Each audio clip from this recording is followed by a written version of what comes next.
came down, copper came down, silver came down from this point. Now, the ominous thing is, this is August 8th of 2008. Look where the dollar is.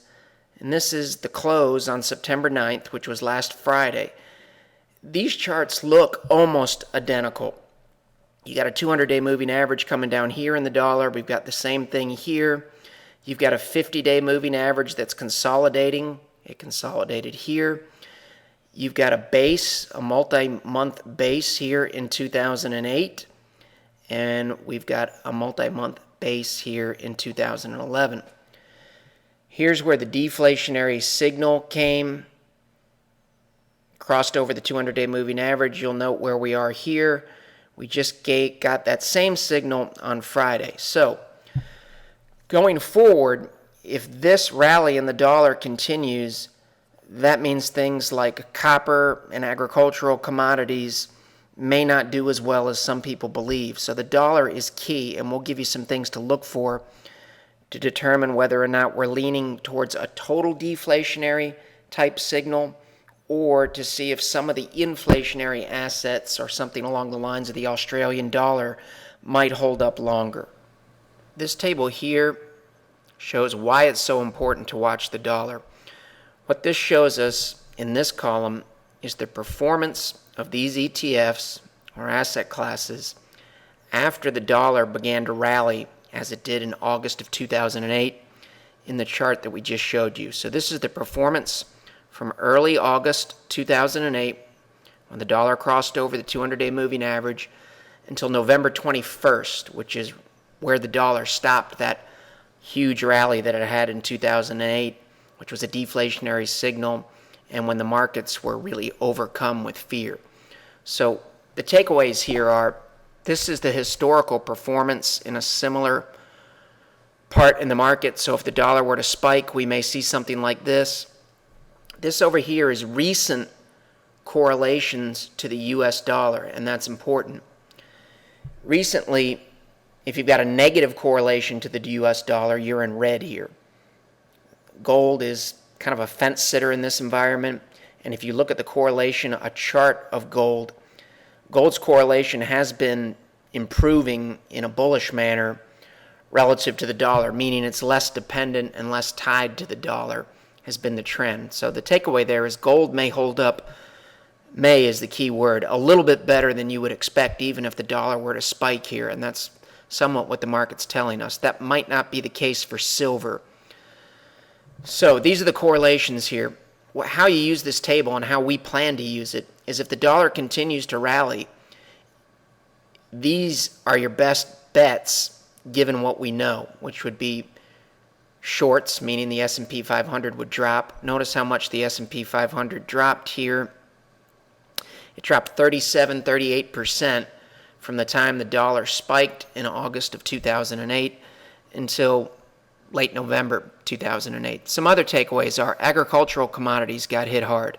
The Australian dollar got hit hard.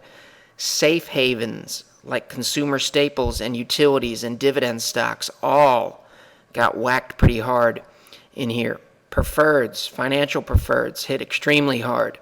Copper, emerging markets, which these are somewhat of your traditional inflationary or inflation-friendly or protection assets, got hit extremely hard. So going forward, if you see the Australian dollar weak relative to the US dollar, if you see agricultural commodities come down, and you see the S&P 500 come down and the dollar go up, this would be your short list of assets to potentially consider if those trends continued. These assets are assets that you would want to consider cutting back on or avoiding. Now, we do own gold mining stocks, so we've got to watch those closely, but you'll see in a chart that we show later, gold mining stocks and gold may somewhat be the exception here to the historical rule. Since the current state of the world is different today than it was in 2008, this table here takes the table that we just looked at from 2008 and kind of carries it forward to the present day. What you're looking at here is you're looking at the correlations to the US dollar. So you're looking for assets if the dollar rallies that have a positive correlation to the dollar. That's what this looks at. This looks at how they performed in 2008, which is what we just looked at in the previous table. We also want assets that are currently healthy. So this is a technical rank of how these assets are performing or the health of them now. And there can be a lot of ties here. These aren't typos.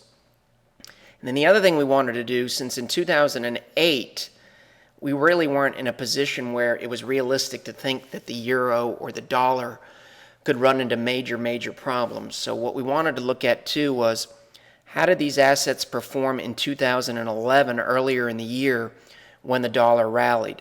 The takeaway is the final rank here says the higher you are on this list, the higher the probability that you'll perform well if two things happen.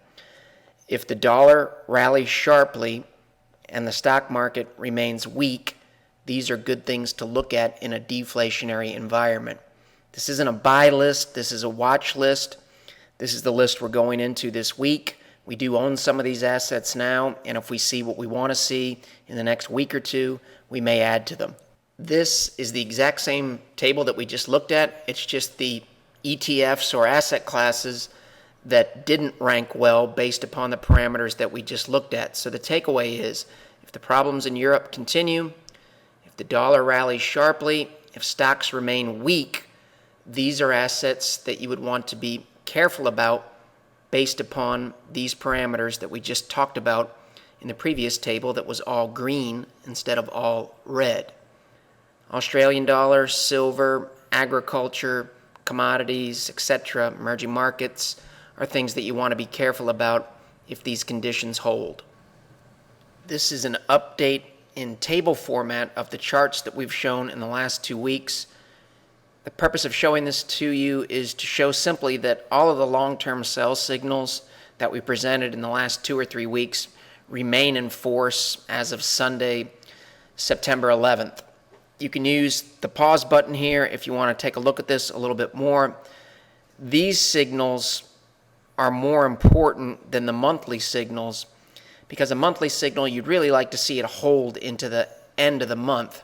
The problem with doing that now is it's only really the first trading week in the month. The next 3 weeks could get very ugly if the dollar continues to rally. So this analysis of the current state of the markets aligns well with a dollar rally and a shift to a full-blown deflationary tone in the markets.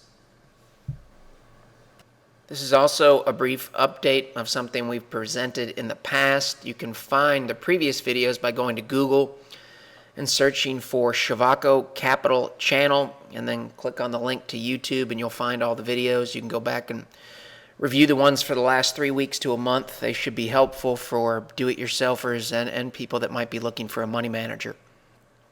Takeaway here: bearish death cross late in an economic cycle. Concerning. The thing we want to watch here, this is the 200-day moving average. If this rolls over, it begins to look more and more like the dot-com peak that occurred from March of 2000 until roughly September of 2000 is when the market was peaking. And it also makes it look more and more like the peak in October of 2007. And this period right here looks a lot like where we were in January of 2008. Why we look at this is pretty simple. This is the 200-day moving average. We know the math for it. These are the numbers that are going to drop off on Monday, Tuesday, Wednesday.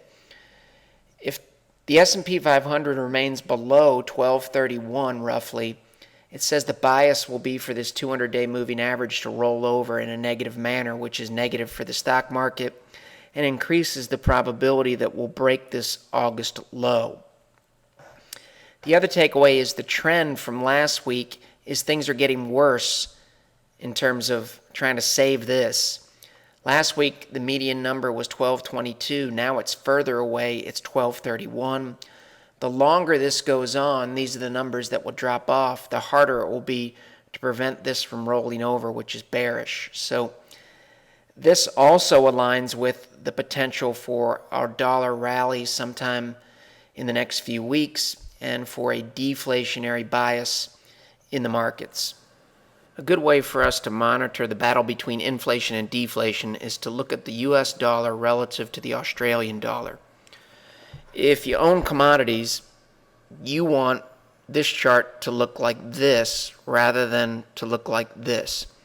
Here's where we are in the present day. So you can see in 2011, September 9th, 2011, does look similar to August of 2008. If that's the case, that's a negative sign for copper, agricultural commodities, and to a lesser degree silver, and then to a lesser degree gold. This is the same chart we just looked at, US dollar index relative to the Australian dollar. What this shows you is what happened next here.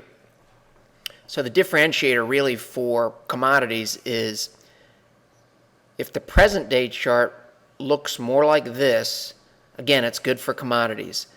If we get something that looks like this, that's a bearish signal for commodities and a stronger bearish signal for stocks. It should be noted that the stock market really didn't do well here or here. It was just the degree of the plunge. The stock market dropped more like a 10-11% drop here, where after this the stock market dropped close to 40%. So the US dollar relative to the Australian dollar, if we see something like this, and this is kind of what it looks like right now, these moving averages are starting to turn up right here. We're sitting right on the 200-day moving average. Looks very similar to this. If we get this, that's bearish. If we get something like this, then that's good for commodities, and stocks may hold up better if we see something like this. If we're looking for a little bit of a cheat sheet to try to determine which way this thing is leaning, a good thing to look at might be the ratio of agricultural commodities to treasuries. And why is that? Well,